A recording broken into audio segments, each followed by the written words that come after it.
The FBI tonight taking another look at the Clinton Foundation, searching for evidence the foundation may have taken donations, brace yourselves, in return for political favors. Trace Gallagher has more on that story. He joins us tonight. Hey, Trace. Hey, Tucker. Fox News has learned the U.S. Attorney's Office and FBI have been looking into the Clinton Foundation for months. They're focused mainly on pay-to-play politics, and we're told a key witness was interviewed in December dealing specifically with any comparisons between donations to the Clinton Foundation and government actions while Hillary Clinton was Secretary of State. That's the first investigation. There is also Hillary Clinton's private email server. The Hill has now published a report featuring former FBI Director James Comey's original draft on the investigation, which uses the term gross negligence and says there was evidence Clinton committed a felony. Anti-Trump FBI agent Peter Strzok reportedly softened the language in Comey's draft so Clinton could avoid criminal charges. The DOJ is exploring whether to reopen the probe. The Justice Department is also asking FBI agents to explain evidence gathered in the now dormant Uranium One investigation. The DOJ is deciding if a special counsel might be needed. Uranium One is the 2010 transaction where the Obama administration allowed the sale of U.S. uranium mining facilities to Russia's state-run energy giant. The Hillary Clinton-led State Department was among the 9 U.S. agencies that approved the deal. Finally, there's a potential probe into allegations the Obama administration tried to secure the Iran nuclear deal by ending a federal investigation into the Iranian-backed terror group Hezbollah.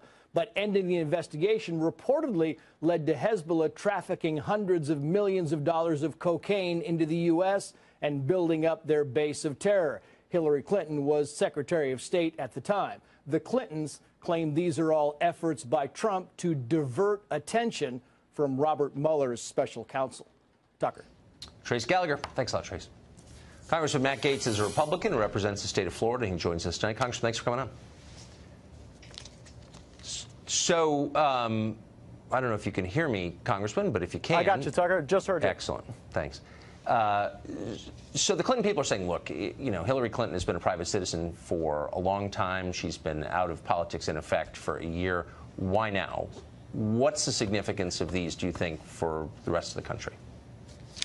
There may have been acts that occurred at the State Department as a consequence of bribes paid to the Clinton Foundation, which are creating an ongoing security concern for the United States of America, Tucker. Take, for example, the Hezbollah story you just mentioned. It's not just cocaine that's being trafficked. You've got Hezbollah working in common cause with narco traffickers in South America to move opium, to move heroin, to move people into the United States. And the investigation that was going on to degrade these networks, to degrade the collusion between Hezbollah and South American narco traffickers was smothered by people at the Justice Department. And there is a suspicion that the State Department, led by Hillary Clinton, had a role in limiting the American people's access to information about Hezbollah being funded and their operations in this country because they wanted the Iranian nuclear deal so bad they didn't want us focusing on the fact that Iran has funded over 100 mosques in South America to recruit people and then to send them to the United States to do harm.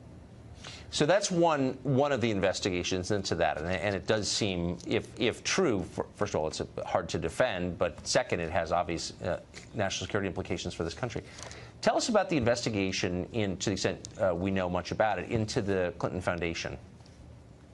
Well, the accusation is that the Clinton Foundation was merely a money laundering operation where people paid in order to have access to the State Department. And there were notations on particular documents and bids where people would write FOB, friend of Bill, which means those were donors to the Clinton Foundation. And as a consequence, they were given special treatment. That's the type of thing that we have to know about now, not to exercise some revenge on a defeated presidential candidate, but to ensure that we don't have people right now acting as vendors on behalf of the United States of America, not as a consequence of their merit or what they can do, but because they're friends and potentially donors to the Clinton Foundation. Yeah, well, I mean, that whole operation was false from day one, obviously. Why is it taking so long to get these investigations underway? You know, we've been calling for this for over 5 months. 20 members of the House Judiciary Committee sent a letter to Attorney General Sessions saying that we've got to look into these things because of the ongoing security concerns. And finally now, we have Hillary Clinton dealing with investigations cascading down on her like it's a bomb cyclone. I think the day's coming soon, Tucker, when we'll be sending an I'm with her T-shirt to Hillary Clinton's cellmate. Yeah, I mean, so you think that she is criminally exposed, potentially? Absolutely. Look, if people were taking bribes and then as a consequence of those bribes engaging in actions that they would not otherwise be engaging in, that is a crime. You cannot do that in the United States of America, and we've got to go now and remedy the consequences. Take, for example, the subject of your show tonight, the opioid problem. If you had people trafficking and would have been found out otherwise, we've got to now go back and remediate the harm that the Clintons caused this country. Congressman Matt Gaetz of Florida, thanks for joining us tonight. I appreciate it. Thank you, Tucker. Here with more, Fiscal Times columnist Liz Peek and Civic Forum PAC Chairman Ford O'Connell. Good to see you both. Good to be here, Trish. Ford, walk me through, first of all, why this may have been illegal or in violation of campaign finance law. In other words, if you look through the documents, the Hillary Clinton campaign, the DNC, basically put it down as legal services. But in fact, it was services from Fusion GPS and Christopher Steele, and they were out there gathering whatever kind of seedy intelligence, much of which reads like a work of fiction, to try and take down the president, which then, by the way, may have been instrumental in the FBI wiretapping the Trump campaign. But let's start first with whether or not what Hillary Clinton did, and her campaign, I should say, and the DNC did, was that in violation of campaign finance law?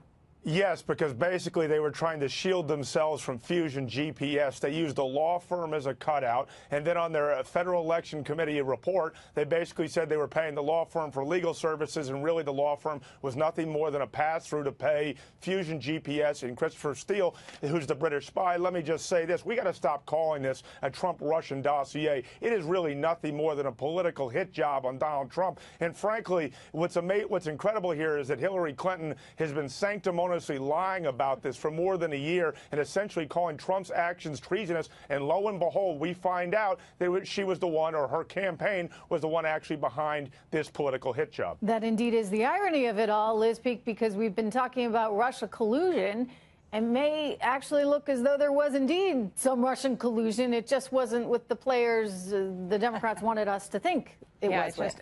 It's an extraordinary story that Hillary Clinton would so aggressively press these inquiries into malicious activities by the Russians when, in fact, her own camp was involved in it. But I think the bigger story about this dossier, so to speak, this file that was compiled on Trump, is that it was used, I think, apparently, to get search warrants and surveillance okays to spy on the Trump campaign and even perhaps on the president himself.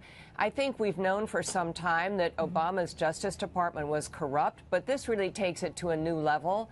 This is clearly not just inappropriate, but it's actually kind of frightening to me. Let me build on that, Liz, because you're absolutely right. I think what should concern all Americans, regardless of political party, is how this information made itself into the intelligence community and probably was the primary impetus not only for the Russian probe, but for wiretaps on Trump campaign officials and probably transition officials. That should concern everyone because essentially a salacious document is being used to spy on Americans. So let's back up for a second, because there's nothing illegal with opposition research. Right. I mean, you may say it's kind of immoral, but unfortunately, this is why no one likes politics, by the way, and nobody wants to get into politics because the other side will just make up lies about you, and you're stuck trying to, you're constantly on defense. But there's nothing necessarily illegal in them making up these lies. I mean, you could sue for libel, this, that, and the other, but sometimes it's too late. No, so Ford, okay, Liz, I'll get you back in a second, but Ford, assuming that, okay, it's legal to have this opposition research and make up these stories, at what point, though, does it start getting really questionable? Because then the administration, the Obama administration, may have used these sketchy stories, this opposition research, to wiretap a campaign. I mean, that's, to me, where it just starts getting out in left field. How could they do that?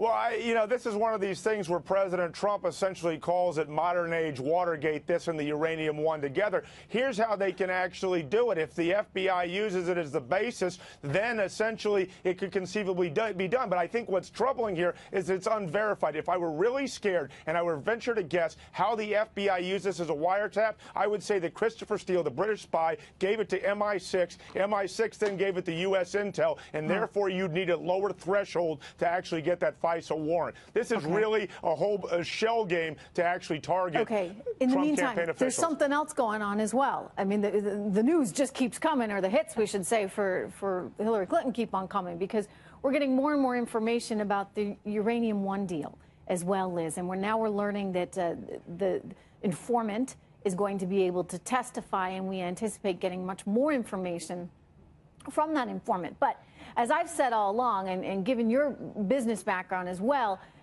I don't know how a deal like this happens. I mean, I really and truly don't, because I know how sensitive cross-border transactions are.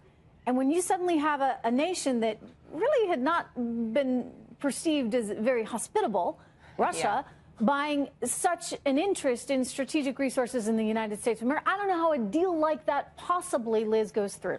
Well, there are safeguards against just such a transaction, it should be said, and it has to be approved by a 9-agency group called CFIUS.